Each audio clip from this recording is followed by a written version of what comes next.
Tara nga Hi doon. guys! So magvo-voice over tayo and magtatagalig tayo kasi para marami ang makaintindihin. Okay? Kita niyo naman, daot ang dalan, ang kalsada, ang karsada, ang highway, not highway, basta ang kalsada kasi dahil sa sunod-sunod na pag-ulan. Okay? Kita niyo naman, may mga ano-ano na parang may landslide na siya. And yes naman po kasi may landslide talaga yan doon sa unahan. Kabalo na mo, ang unahan. Ay. Tud na guys. Ay, nako, kanal pa naman iyan sa kilid guys. Intindihin nyo naman, di ba? Ayun, agoy.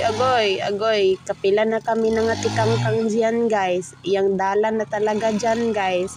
Kailangan na talaga ipaayos. Ganon.